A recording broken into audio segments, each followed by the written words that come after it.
The Mac is a corny, joke-cracking, 7-foot bowling fanatic with a reddish mohawk who wears funny t-shirts and a high-top Converse sneakers. He used to be a rap producer, but now he only listens to whack elevator music because, he says, hip-hop is dead. When I ask him who killed it, he says ringtones and objectification, which is reason number one why he left the music business at age 29 to become, get this, a librarian. Reason number two is the brain surgery he had 2 years ago that left him with a scar that runs across his head from his left ear to his right.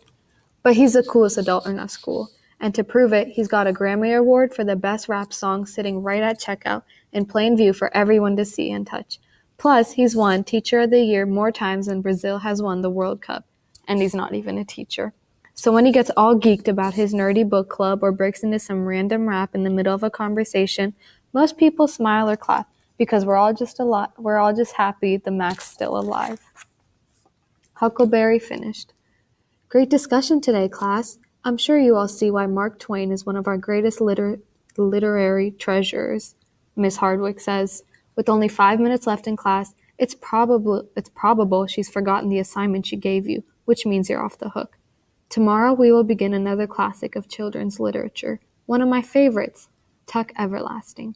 And your laughter gushes like an open fire hydrant because you could have sworn you heard an F instead of T. I see our comedian is back. Would you like to share what's so funny with the rest of the class? No thanks, I'm good. Whiny, the know-it-all, aka Winifred, the girl who beat you in the elementary school spelling bee, raises her hand. Miss Hardwick, wasn't Nick supposed to present a malapropism to us today? She whines. Ugh, thank you, Winifred, Miss Hardwick interrupts. Nick, here's your chance to be funny. Were you able to find a malapropism in Huckleberry Finn? No, you say, handing her the assignment. I actually found two. Class ends. When Miss Hardwick reads your assignment, then runs into the hallway, cachinnating like she's about to pee in her polyester. Usually at dinner, Mom's asking random questions about girls in school, Dad's talking about some new, weird word he's found, and you're eating as fast as you can so you can finish and get online to play FIFA with Kobe. But tonight is different. The food's good, as usual, fettuccine alfredo with jumbo shrimp, corn on the cob, garlic breadsticks. But get this, no one's saying a word. It's like church during a prayer. Dead silence. Crickets. Something's not right. Breaking the silence. Can I have $200 to take this to Dallas Cup, you ask? That's absurd, Nikki, Mom answers. Kobe's dad is giving him $500. It's not for a while. We'll discuss it later, she adds. Dad doesn't say anything, which confirms that something's up, because he always has something to say. Then it's all hush-hush again. You clear the table, Mom hugs you longer than usual, then you head upstairs to cram for your math test when you heard Dad from the living room say, Nicholas, can you come in here for a minute? Your mother and I need to talk to you. And you pray they didn't find out about the lamp you broke while kicking the ball in your room. No heads up. When Mom says she decided to go back to work, you're not too surprised, because you know how much she misses being around horses since Dad moved the family to the city for his teaching job. When she says she's decided to take a job in Kentucky, it jolts you, because moving away from your friends and teammates in the middle of the school year is vicious. But when she says, Nikki, your father and I are separating, it's like a bombshell drops right in the center of your heart and splatters all across your life. Thought. It does not take a math genius to understand that when you subtract a mother from the equation, what remains is negative. Broken. After you finish crying and the sadness finds a home in what's left of your heart, you ask her when she's leaving you. I'm not leaving you, Nikki. I have to go out next week. Meet with the racing team, but I'll be back every other weekend with the Triple Crown, and then I'm home for the summer and we'll figure out how to fix all this. How is she going to fix this shattered heart, you wonder, for the rest of the week? You can't sleep. Your head aches. Your stomach's a wreck. Your soul's on fire. Your parents are clueless. You fall asleep in class. You fail the math test. You're scared to talk to April.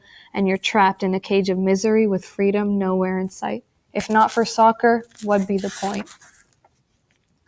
Conversation before the match. You okay, bro? Yeah, I'm fine. It's okay to cry if you want. I heard it kills bacteria. Nobody's crying.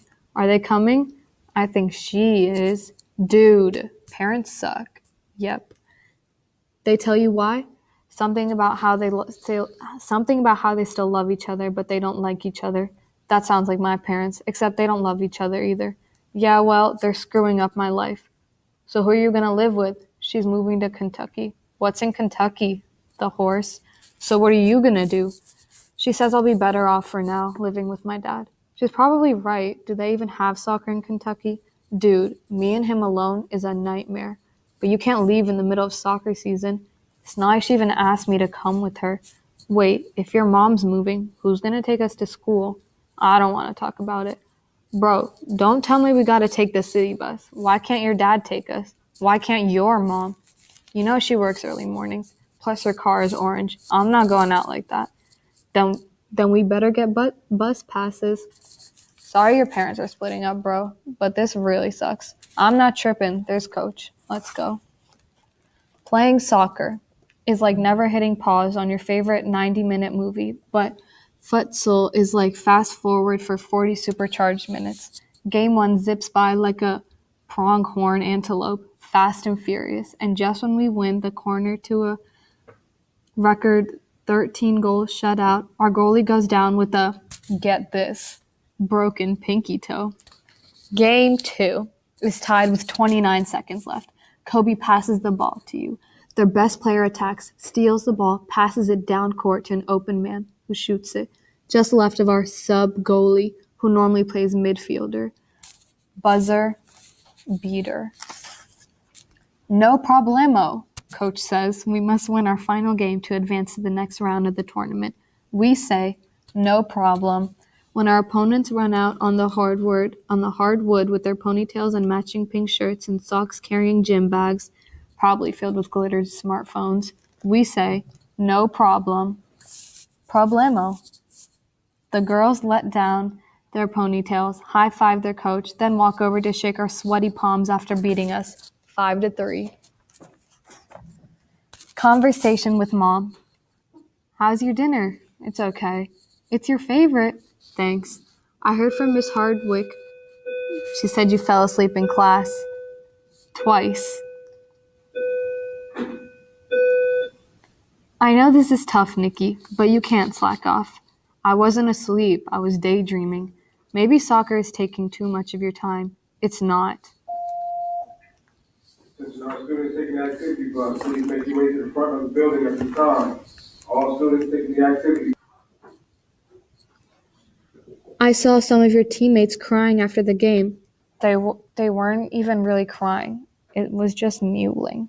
Well, they should have been bawling, 'cause those girls beat y'all like rented mules. They whooped y'all bad, she says, laughing and tickling. Stop, Mom, it's not funny. You're right, that beatdown was not funny at all. They ranked number 1 in the state. Nobody told us that. Nobody should have to tell you to play hard. Your team just gave up, Nikki. You mean like you and Dad just gave up?